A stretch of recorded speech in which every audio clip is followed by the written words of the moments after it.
Good morning.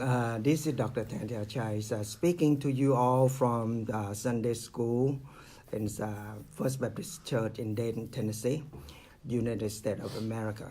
Miss Mother also always said, you said United States of America. So I said what she said. Okay, well, thank you for tuning in and study the Bible with us on the Facebook. And so today is Sunday. It's November the 18th, 2018. Knowing God 299. So next week gonna be 300. Okay. So anyway, so today there's my brother. Hi. That's he's the first one coming up. And let the dead bury the dead.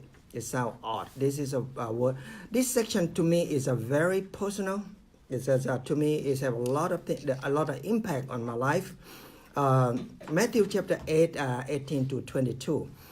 If I have a gut, I tell you the story. If not, then I would just skip it, okay? After Jesus is healing Peter's mother-in-law in word 15 on chapter 8, then word 16 is moving along and said when the evening come, then they brought to him many who have demons possessed. And so he cast them out the spirit with the word, and then at the same time he healed all the people that brought it to him with the disease. And you know, it says, according to Dr. McGee, he's talking about it's not a couple of people that come, it's thousands of people. Jesus have a very, very busy schedule, just from one right to the other. So that no time for Jesus too. I was the man. He's a God man. Okay, he's our God. I mean, there's no time for him to rest. No. So I mean, he go from one to the others and then just go right after. I mean, just his life is just full with activity and worth every single second of his life. Now, so when the evening come, after healing, the evening come, then the multitude, they're waiting, right? The Sabbath day, they're not gonna move. So when the sun go down, down down is Thai language, two star, not down, okay? Two star met together, or the evening star, then that the Sabbath is start, okay? So when they start, the people just flock right into the Peter's house, bring all the demon possessed and all kinds of people. So he healed them just with the word, just like that.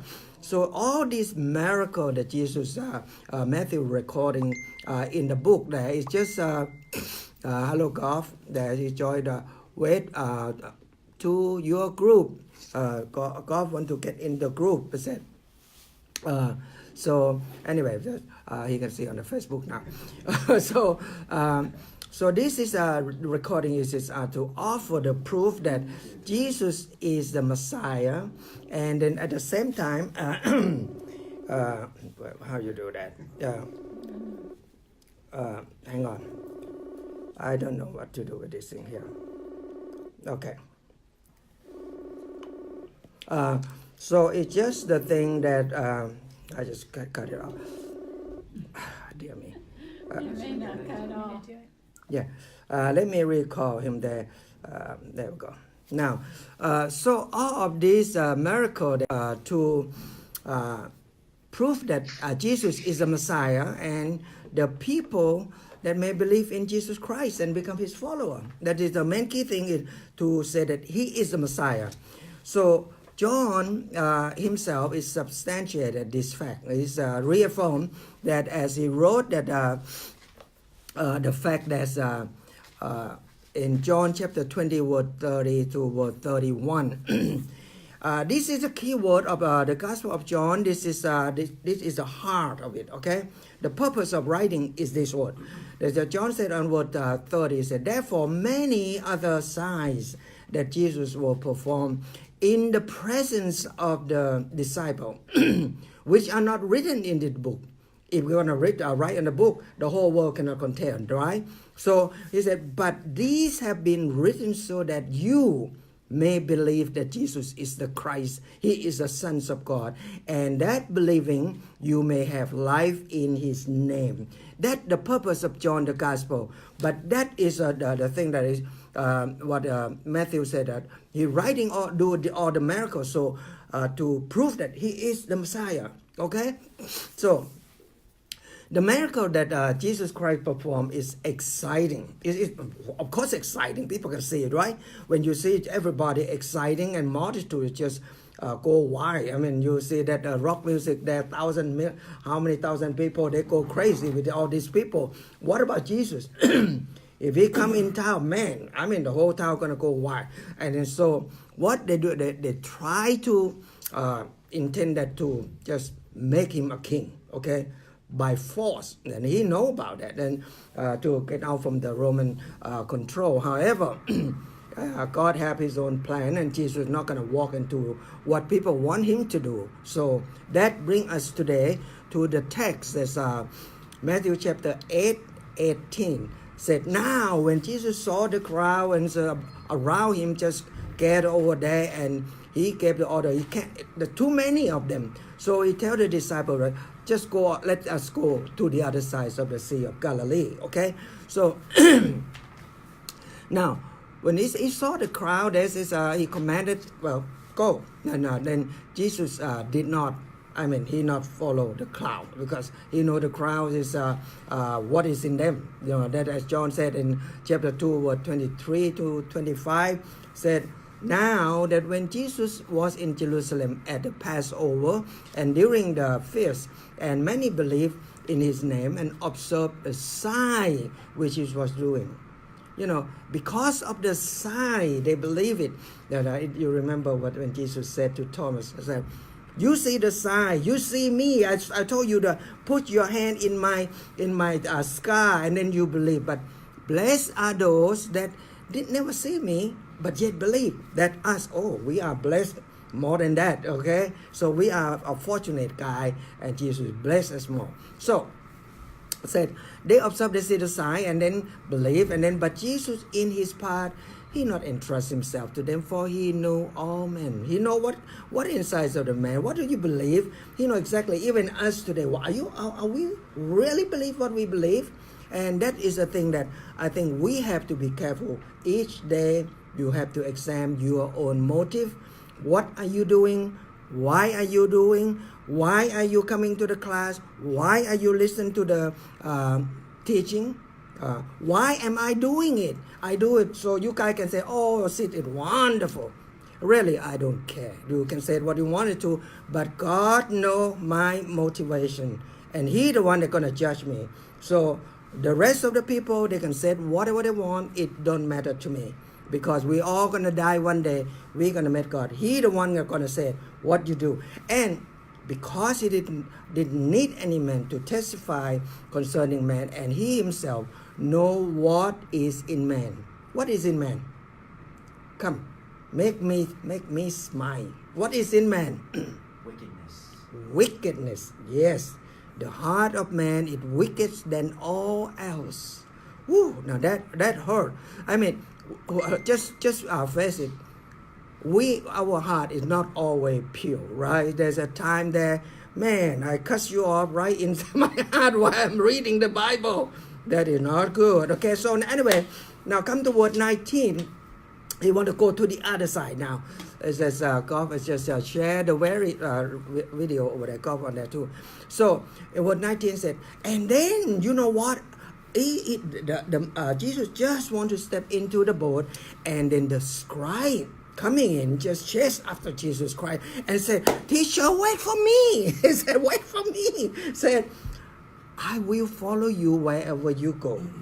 I will follow you wherever you go. You know who they're talking? The scribe.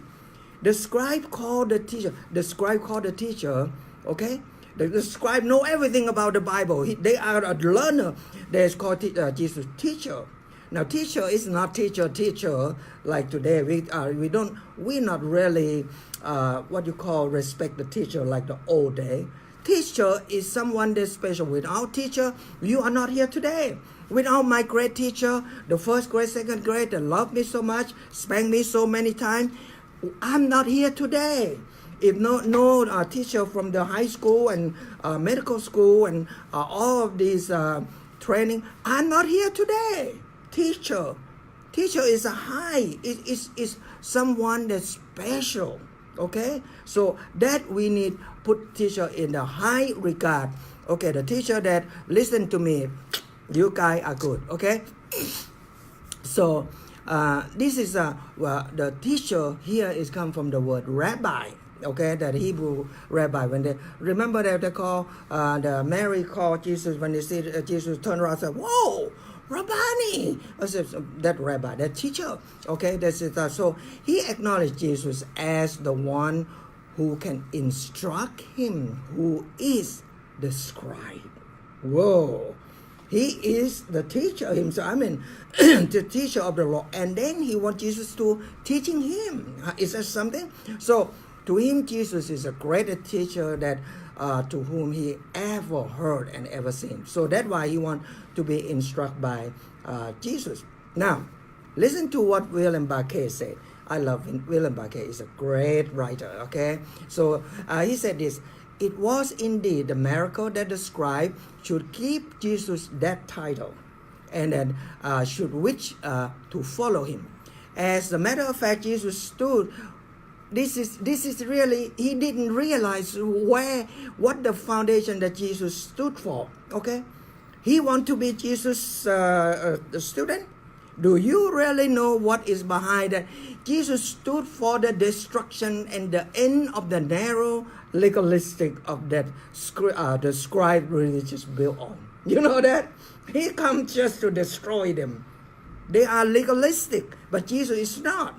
So he didn't know, he didn't realize it, but he thinks Jesus is very, very good. Oh, okay, wonderful. But anyway, so it was indeed a miracle that the scribe should have come to see anything lovely, anything that desirable about Jesus Christ. So this is the miracle that impact of the personality of Jesus Christ on everyone. I mean, you see him, wow, go on and on and on. You know, ending, man. The demon possessed, one word, gone. And then that one cripple, bang, walk out. Hey, every minute he can heal you in every second. So you're talking about healing. Okay, and here we, the doctor, take all the years or months operate and complication of this thing, and we thought we're such a wonderful. You don't know nothing about medicine compared to what God has made. I'm not, because I'm not doing no more surgery than a sound grave. No, I'm not. Even now, I'm a doctor that I just still see the patient. We don't know nothing about the medicine. We just a superficial surface of what God had made for us. Okay, so you know how many brain cells? Yesterday we go and see the doctor, the eye doctor. In one little eye, in that little optic nerve, they have 1.2 million cells in that little tiny dot in your eye. That's what my friend Dr. Tin said that. And one place in the eye, 1.2 million cells in there. Whoa, how many billions of cells in your body? And you think you know everything about your body? You are far from knowing. You don't know little tiny little bit, nothing. Our knowledge, we don't know nothing about the knowledge God have given to us. God provide. Now, so the scribe said, I will follow you wherever you go. Oh, yeah, right. You know, first he implied that Jesus is the one that can teach him. And now he go the next step. He's slowly creeping. Pretty good, this guy. He said, I want to be your disciple. To be wherever you go, I'll go with you. That's very convincing. You know that? And a lot of people say, hey, I want to learn from you. Really? How far you can learn? Some people say, well, how long you going to teach me? I say, well, how long you going to study? I dare you. You know, how long you going to study? Maybe it didn't last 2 times, huh? And then you run away. Oh, too difficult. The doctor said teaching, too difficult. I'd rather stay in the shallow water, playing on the shallow water like a little baby, you know, bump them a little bit. Okay. Made a little bit hard thing that, oh, it's too difficult. We can't do that. So this suggestion that a great impact of Jesus' ministry toward the people, and even the scribe want to follow him. Okay. Now, in the New Testament, when we often see that, you know, the scribe and Pharisees, what they do? What did they do to Jesus? Criticize. Huh? Criticize. They criticize, yeah. They gang up on him. they're together. They want to kill him. Eventually they kill him. These people, they always gang up on him. But here, it is amazing that this scribe, he must always mind. He want to follow Jesus, okay? And even call him a teacher, rabbi, okay? So, now, during the times of Jesus, the scribe, these people are a learner, a scholar of the day. Learner is good, okay? I like to be a learner. I want to learn. My grandfather is a learner. I can consider he's a learner. He died at 92 years old, but that man been reading all his life, and his handwriting, as I showed to my brother, at 84 years old, he brushed the Chinese language. Oh man, this powerful language. I mean, the brush is not 84 years old brush. It's better than my brushing the Chinese language, So they studied law. They study not like us, picking cherry, here a little bit, there a little bit. Systemically exposition of the law that they profess as their profession. So they are the expert of the Moses writing, and then their interpretations, and show the people how to practice the law. They are the authority of the Old Testament law, and even put a little bit more than what God gave it to them. They try to outdo God, okay? So that's my word said in there. So the scribes are well-respected people in the Israel. They like to walk around with wear the long robe and like nobility and high rank, and they like people to call them rabbi. Yeah, yes, and that's what they would like to do. Professor, okay, professor. They would like to be called professor and acknowledged for their position and their authority as a teacher and a leader. And in other words, they enjoy the glories of being the scribe. Okay, they enjoy that. Some people do that. Now, most of the scribe, listen to this. Most of the scribe are the Pharisees. Okay, you know about that? You ever know that? Most of the scribe are the Pharisees. But the scribe is provide the teaching interpretation of the law that the Pharisees have to follow. So the scribe is the one that go on a little bit farther to learn, and then give the law to the Pharisees. They're a little bit higher. Okay, they instruct them. Now, teacher, I want to follow you no matter where you go. The scribe says, yeah. Now, think with me here. This is the scribe, the high rank guy. Now come to Jesus and said, I want to follow you. What would you do? Now, nowadays, though, if someone like that come to your place and says, hey, I want to come and be let's say, come to join my church or your church, okay? Well, this is a famous guy, okay? Standing right in front of Jesus and asking to be disciple. This is a great opportunity for Jesus Christ to take this. Come on right in, come on in, respectable, influential people in the society. Probably there's, he can influence the Pharisees too, right? He instructed for the Pharisees. He talked one word. The Pharisees all glued to Jesus, and people just come around. Hey, Jesus is the great. You know what? If that really happened, the history might change the cross. Jesus don't have to go to the cross. How's that? Does that sound good to you? So Jesus don't have to say, let this cup pass away from me because it's already done. No, God didn't say so. God way he said, I say 55 word 3, he said this. We said many times, my thought is not your thought. My way not your way, declared the Lord. Heaven is higher than the earth, much higher. So my way is higher than yours, and my thought is better than your thought. Just like that little bug in there. They think he's smart there. He stay and try to sing. I'm going to flush him down underneath the sing. He didn't know what I'm doing. Okay? So that's the way we and God, we don't even know what we're doing. So that will not be the pattern of Jesus to follow. Instead, Jesus said in word 20, chapter 8 of Matthew, we move along just fine today. Jesus said, the fox have a hole and the bird have in the air have the nest, but the Son of Man has nowhere to lay his head. That's a hurtful word, that very painful word. Jesus is telling the scribe that the fox and the bird and the animal, they have the home to go. But Jesus himself does not have a place of his own. Think about that. Think about that carefully. Jesus do not have his home. That is pretty sad, okay? Where did Jesus was born?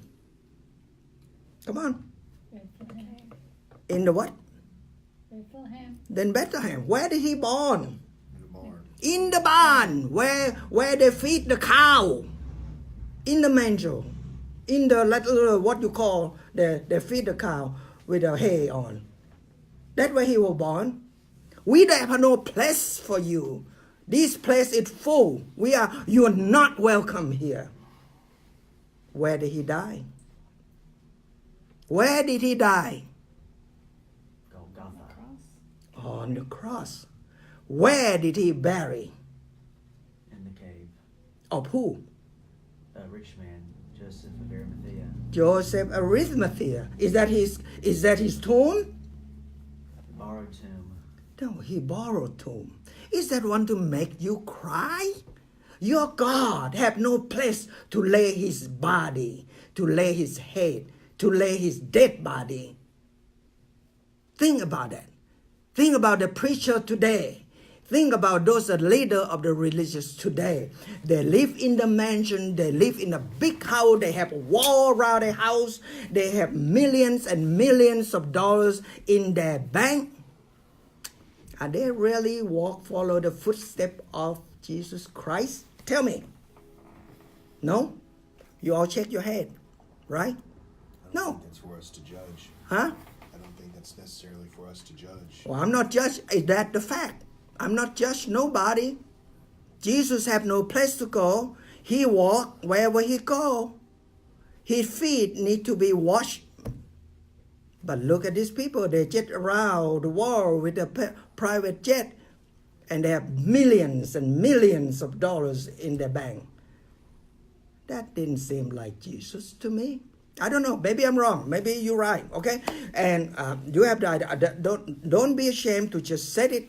I'm not just. I'm looking at what the fact in front of my eye. Their robe cost $5,000-$6,000 that they wear on their body. What do you wear that for? There's some people don't even have something to cover. Okay, and some of us, we follow them.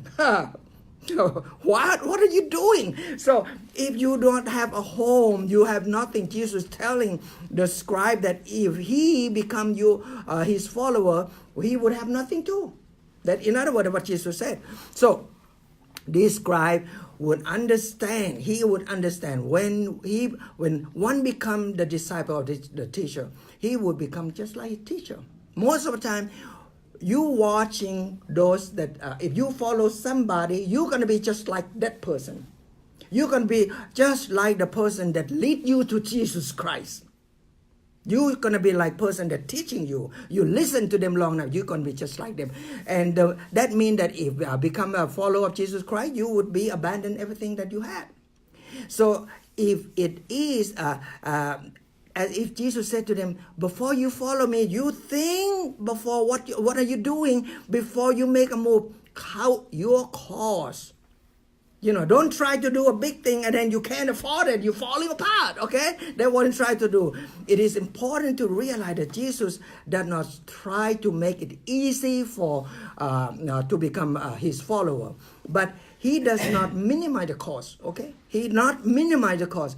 Many of us want to win the people so bad. Now listen to me. We want to win the people so bad. Also, we do anything, right? A lot of people like that. Now, I don't know, I'm doing it or not. I'm just yourself. And we fall into the same trap, okay? We playing down the cost of being disciple. And we playing up the benefit of being the Christians. Think about that, okay? Okay, many people want to win the people to Jesus Christ, and Paul and they said, this is how they normally said. If you trust Jesus Christ as your Savior, your sin would be forgiven. Holy Spirit will come into your body and take a rest in your life, and then make you become a new person, and you're going to flow with joy and happiness, and then you're ready for heaven. Oh, this is a true statement, is it? Is it correct? Yes. What then? What's wrong with this then? What's wrong with this word? Is something wrong with this word? Is everything correct, right? What I said is correct. All correct statement, but what? You want to say? Well, it said in this world you will have trials and tribulations. Good job, Sandy. It's not a complete presentation of the truth of God. You just skip the good one and you hiding the bad one. The one that you have to go through. You're hiding something, not the bad one. It's not bad, really, okay? That is glorious thing, actually. Now, therefore, sometimes people go away and think this is because of these kinds of presentation. They go say, well, when they trust Jesus Christ, they're gonna, their life will be joyful, they're happy, they don't have any more problem, their illness is gonna be gone. That's called the happy gospel, prosperity gospel, and that is wrong and so misleaded. And the people who believe these kinds of teaching, when they met a trouble, sickness, they turn away from God. They find something else, okay? I have a friend, pray to God that my daughter, my classmate, tell me, I pray to God, but he not healing my daughter. And then I go and pray to Buddha, and my daughter healed. So I become a Buddha. I don't want no more your God. You are a doctor. If you listen to me, you are a doctor. Do you know that the disease have a cause to go? Sometimes they heal by itself. Don't be a fool. Okay? That's my classmate that I are very good to me when I don't know Chinese. I borrow. Anyway, so now worse than that, the people that have the idea that their life don't have to be different. They can go on and live in a sinful lifestyle and they be all right. Okay, so I'm lost my place. So where am I? Okay, so they don't have to do anything and then just think that they trust Jesus Christ. Everything here will be good and they don't have to change anything. Everything just fine. So they accept Jesus Christ and remain the same. Now, when we accept Jesus Christ, we have a new life in Jesus, and the life that we are living is not our own. It belongs to Christ. 1 Corinthians 6, 19 to 20. Do you not know that your body is a temple of Holy Spirit? When Paul said, do you not know? It means that you should know this, okay? You should know that your body is the temple of Holy Spirit. And you go and spit around in the temple? Don't do that. Whom you have from God. God give it to you, and you are not your own. This body is God living. This is a temple that you live inside. You never see me. I'm prettier than what you see. This is just my body, my form. It's not really, no, not good. But God live in here, okay? And this is belong to God. And you have been brought by the price. What is the price? Blood. Huh? Blood. The blood. The life of Christ, the blood of Christ. That's the price. So your body, your life is equal to the life of Christ. We are important though, oh, very important. We are the life equal to the life of Christ. That is so wonderful. And therefore, glorify your body, okay? Glorify God with your body. And now, Galatians put it even more than that. Paul, I love Paul. He said, I have been crucified with Christ and no longer I that live, but Christ live in me. You not live no more. You're dead. Dead won't kick. The dead won't go and do all kinds of whatever. But Christ live in me. And the life which I now live in the flesh, I live by faith in the sons of God. Or by faith of the Son of God. You make a pick. Either one of them is good. And who love me and give himself up for me. Oh, anyone ever give themselves up for you? No, God give himself, completely give it to you. Now, not only that the life will always be happy after we accept Jesus Christ, in fact that thing would start, it not always happy, thing would start to be difficult in many aspects when you accept Jesus Christ. You guys live here, you might not have some kinds of this difficulty, but in my country, in my hometown, there's sometimes, excuse my language, all hell gonna break loose, okay? There would be tensions, they would have opposition from your family, have the persecution from your family, your friend, your society as a whole. There's some place that kill you, okay? They beat you up. You out. We don't want you. Go away.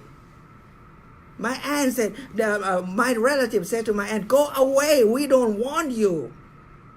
My brother have the same thing, have to do it. Go away. We don't want you. You are demon possessors. What do we have here? Do we have any kind of this persecution, opposition down here? We don't have much of it. We just inert, we just are indifferent over here. But in my country there, they don't want you. They don't like to be around you. You're a Christian. You are outcast. Okay? They divide your family right in half. Make it clear. They hate your gut. Okay? Now, that is something that happened. Now, lastly, another thing that you need to realize that when you come to Jesus Christ, you know what you're doing. Before you come to Jesus Christ, you in the realms and the realms of the Satan. Okay? You underneath his control. Satan will do anything in his power to keep you away from Jesus Christ. He wants you back. Okay? He wants you back bad. He didn't love you. He wants you. Okay? So, he's going to give you all kinds of trouble. So, be careful. So, but we understand that the one who is in us is God, is greater than the one who is in the world, that's Satan and the demon. Okay? So, in Christ, and you'll be all right. You're out Christ, you are dead. Dead meat. They'll beat you up. So, however, follower of Jesus Christ, we have the assurance that Jesus will always does what is good for his people and for his glory, and does not mean that it's gonna be easy road. The believer must realize that they, when they come to Jesus Christ as a follower, they belong to Jesus. You belong to me. That is a beautiful song, including everything that you have is all his, and he can do what he wants. So Jesus said to the scribe in verse 20, said, the Son of Man have nowhere to lay his head. What is the Son of Man coming from, that word? Anybody? The word the Son of Man, where that coming from? Okay.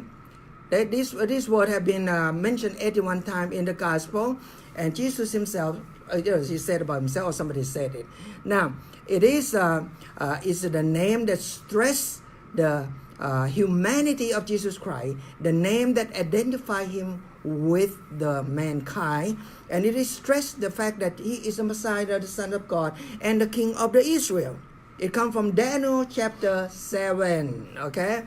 Word 13 and word 14. Daniel said he happened to sit down there, vision coming. I kept on looking in the night vision. It's just look, and there it is. And behold, the crowd of the heaven, one like a son of man was coming. One like the Son of Man, that Jesus coming. And he came up to the Ancient of the Day. He came up to God. Ancient of, I love this word. I love this name of God. Ancient of the Day. And he was presented before him.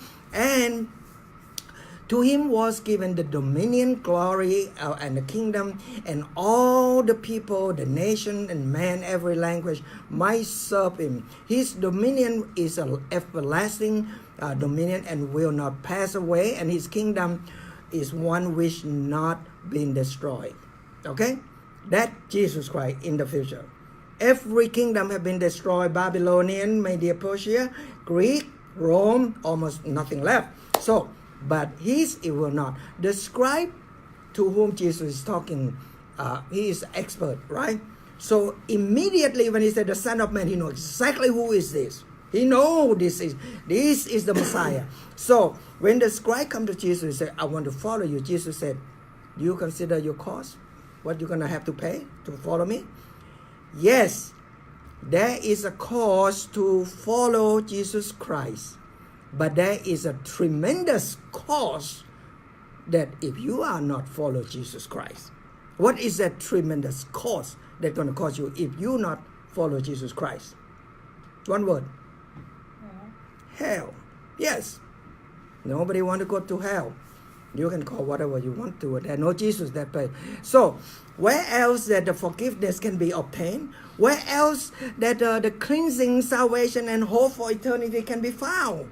You remember that Jesus in chapter 6 that he talking about you have to drink my blood, you have to eat my meat, and all those people, whoa, your teaching is too difficult. We're not going to follow you no more. They all walk away. So Jesus asked in verse 67 to the 12 disciples, said, do you want to go away also, do you?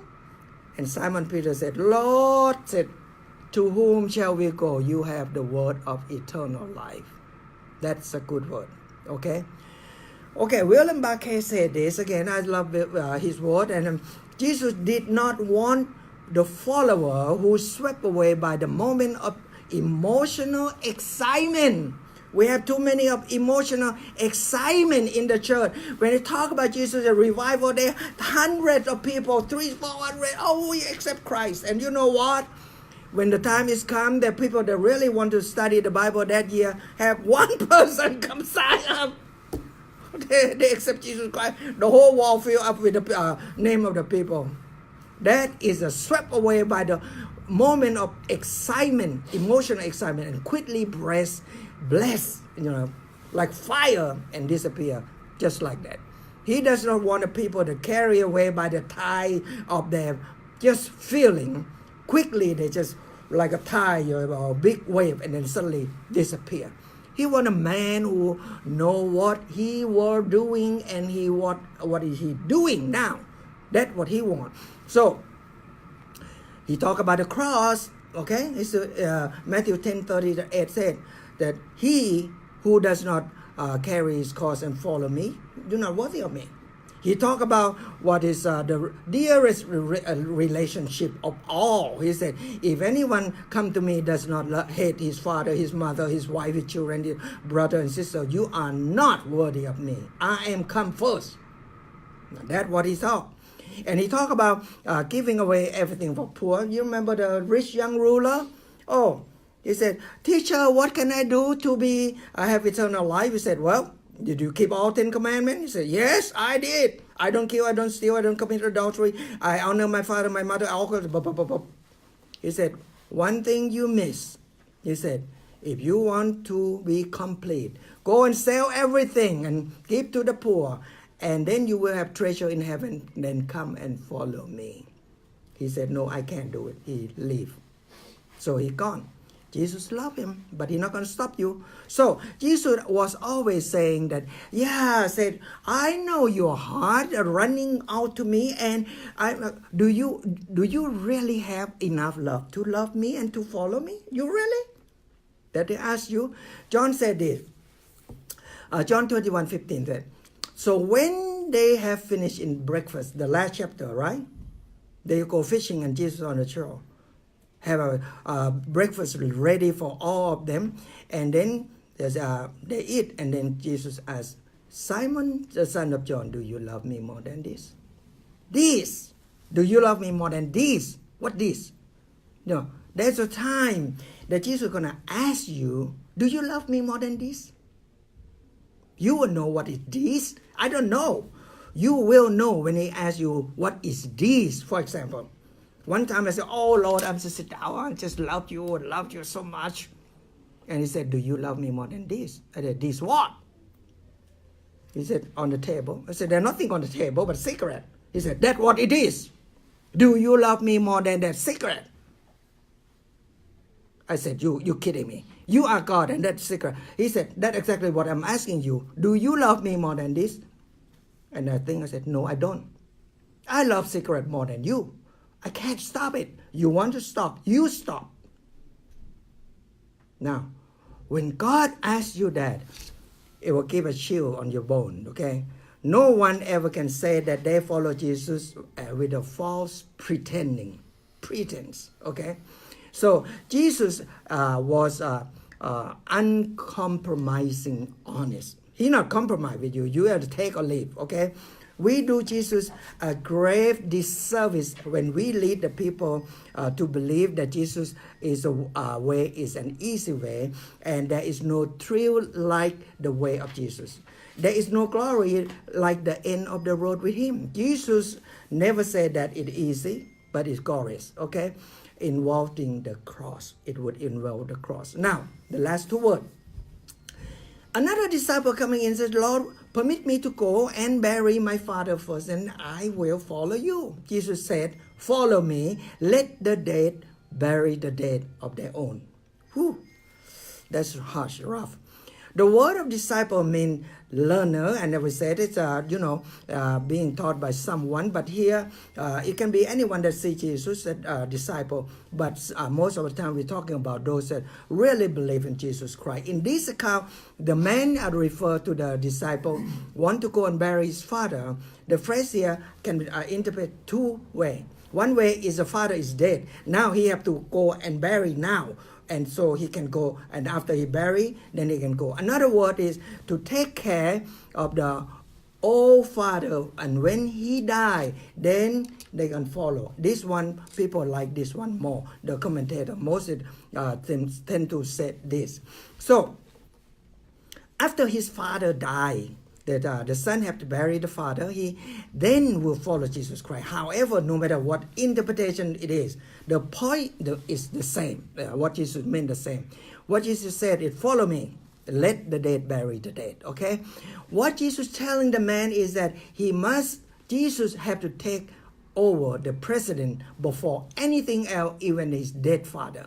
The mission that Jesus is on now, at that time, even now, is more urgent than anything, even your death of your father. I don't like this, okay? Now, if I cry, you just, maybe I won't say that. If the interpretation of the father is dead, and there are others who can attend the burial of the dead.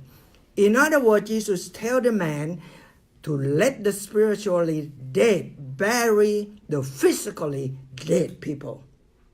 Is that rough? Let me tell you this. When my mom died, okay, early in the morning, the second day, I stand right in the window and said, tell me now if I need to go home, because it takes me about 2 days to go from here to my home. 3 days. I don't have time. This is the word that just pop right into my ear. Let the dead bury the dead, but you follow me. I am a young Christian. I don't know where the word is, but it's the word. I call Wayne Barber, which is my teacher. I called the other preacher. They said, Sid, don't try to be fool. You know exactly what the word said. You stay where you are. Let the dead bury the dead. I called 3 people. I don't like this. I don't like this. But that's what he said, okay?